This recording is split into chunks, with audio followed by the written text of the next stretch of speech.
రేవంత్ రెడ్డి ప్రభుత్వం ఇంత దుర్మార్గంగా ప్రవర్తించడం అనేది ఇంతకు మించిన శోచనీయ విషయం ఇంకోటి లేదు.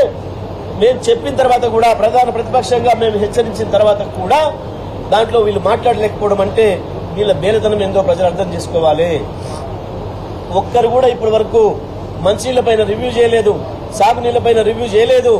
ఏ ప్రాజెక్టులో ఎన్ని నీళ్లు నిల్వ ఉన్నాయి దాని మీద ఆధారపడ్డ మిషన్ భగీరథ ఎంత అవసరం ఉంది, మిషన్ భగీరథ ఎంత ప్రాంతానికి అక్కడి నుంచి వెళ్ళి నీళ్లు తీసుకొస్తుంది, ఆ జలాశయాల్లో నీళ్లు ఎంత ఉండాలన్నా సోయి కూడా ఒక్కడికి లేదు. ఇప్పటి వరకు కూడా ఒక్కడు కూడా మాట్లాడలేదు. ఏ ఒక్క జిల్లాలో ఒక మంత్రి రివ్యూ చేయలేదు, లేదా హైదరాబాద్ లో ముఖ్యమంత్రి రివ్యూ చేయలేదు, ఇరిగేషన్ మంత్రి రివ్యూ చేయలేదు. నీళ్లకైతే మంచిలకు ఇచ్చిన మంత్రి ఎవరో కూడా దిక్కులేదు. ఇప్పటి వరకు ఒకనాడు కూడా ఆ మంత్రి పేరు కూడా వినలేదు, మంచిని చూసే మంత్రి ఎవరో కూడా చెప్పలేదు. ఈ రాష్ట్రంలో ఇంత దుర్మార్గంగా నడుస్తా ఉంది ప్రభుత్వం. రాష్ట్ర ప్రజల హక్కులకు భంగం కలుగుతుంటే, ఒక పక్కన యథేచ్ఛగా దోపిడీ జరుగుతుంటే, మీ కళ్ళ ముందునే దోసుకపోతుంటే కూడా మీకు సోయి లేదు. నీళ్లు పోతే మాకేంది, కమిషన్లు వస్తే చాలు, మాకు మా డబ్బులు మాకు వస్తే చాలు అన్న పద్ధతిలో ఉన్నారు తప్ప మీరు ఇంకొక రకంగా లేదు. ఇంత దుర్మార్గంగా ఈ ప్రభుత్వం ఉండడం అనేది సరైనది కాదు. తెలంగాణ ప్రజలు కూడా విజ్ఞప్తి చేస్తా ఉన్నాం. ప్రత్యేకించి 5 జిల్లాల ప్రజలు, హైదరాబాద్, రంగారెడ్డి, మహబూబ్ నగర్, నల్గొండ, ఖమ్మం జిల్లాల ప్రజలు మేల్కోవాల్సిన అవసరం ఉంది. ఈ ప్రభుత్వం యొక్క మొద్దు నిద్ర ఏదైతే నటిస్తుందో దానిపైన స్పందించాల్సిన అవసరం ఉంది. పెద్ద ఎత్తున మరో ఉద్యమానికి శ్రీకారం చుట్టే తప్ప ఇక ఈ కాంగ్రెస్ తెలంగాణకు న్యాయం చెయ్యదు. ఇదే రకంగా ద్రోహం గత 60 సంవత్సరాలు ఏ రకంగా ద్రోహం చేసిందో అదే ద్రోహాన్ని కొనసాగిస్తుంది. మళ్లీ కృష్ణా ప్రాజెక్టులను పూర్వంబొక్కు ప్రాజెక్టులుగా మార్చి ఆంధ్రప్రదేశ్కి అప్పచెప్పి వాళ్ళ దయాదాక్షిణ్యం మీద బతికే పరిస్థితిని తీసుకొస్తుంది. మేము గత సంవత్సరం కూడా చెప్పినాం, మేము చెప్పేంత వరకు కూడా సోయి లేదు. ముందు కేఆర్ఎంబీ చేతిలోకి వెళ్తుంది, కేంద్రం చేతిలోకి వెళ్తుంది, సాగర్ వెంటనే తీసుకోవాలి మనం అని చెప్తే ఆనాడినే బుకాయించిండు ఉత్తమ్ కుమార్ రెడ్డి. కేసీఆర్ ఇచ్చిపోయింది అని చెప్పి మాట్లాడిండు.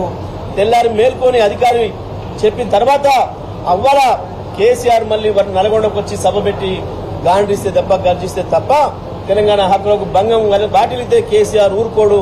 కేసీఆర్ ఎట్టి పరిస్థితుల్లో కూడా మళ్ళీ రోడ్డు మీకు వస్తాడని చెప్తే తప్ప సోయి లేకుండా ఉన్నారు. ఆ తర్వాతనే అసెంబ్లీలో తీర్మానం పెట్టిండ్రు, వెంటనే మాకు ఇవ్వాలి అని చెప్పి. మళ్ళీ ఒక్కరోజు కూడా దానిపైన ట్రాన్సాక్షన్ లేదు. అసెంబ్లీలో తీర్మానం పెట్టిన తర్వాత, పంపించిన తర్వాత దానిపైన చర్చ చేయలేదు. కనీసం ఆంధ్రప్రదేశ్ ప్రభుత్వాన్ని అడ్డుకోవడానికి ప్రయత్నం కూడా చేయలేదు. సాగర్ను తీసుకుపోయి స్పష్టంగా ఇవాళ ఆంధ్రప్రదేశ్కి అప్పచెప్పిండ్రు. పేరుకు కేంద్ర బలగాలైనా తెలంగాణ ప్రాంతంలో ఉన్న కేంద్ర బలగాలు కూడా వద్దు అని చెప్పి మన ములుగులో ఉన్న కేంద్ర బలగాల్ని వెనక్కి తెప్పించిండ్రు. ఆంధ్రప్రదేశ్ విశాఖ బలగాలకు అప్పచెప్పిండు. పూర్తిగా స్పష్టంగా కనబడుతుంది. మళ్లీ పాత రోజులే వస్తున్నాయి తెలంగాణకి, మళ్లీ పాత దరిద్రాలే మళ్లీ తెలంగాణకు అంటుకుంటాయి. కరెంటు విషయంలో అదే జరుగుతుంది, మంచినీళ్ల విషయంలో అదే జరుగుతుంది, సాగునీళ్ల విషయంలో అదే జరుగుతుంది, పాఠశాలల విషయంలో అదే జరుగుతుంది, ఆసుపత్రుల విషయంలో అదే జరుగుతుంది.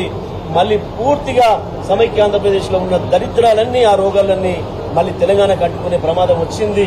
ఆ పరిస్థితులకు వెళ్తుంది వాళ్ళ తెలంగాణ, స్పష్టంగా కనబడుతుంది.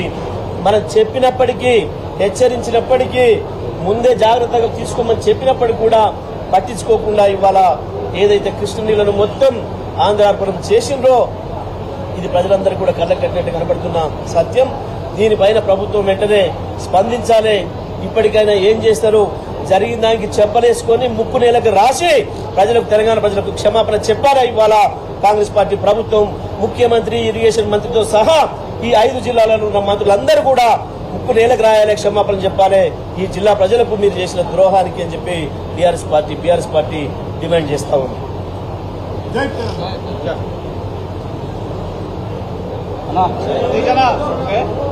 Right, thank you.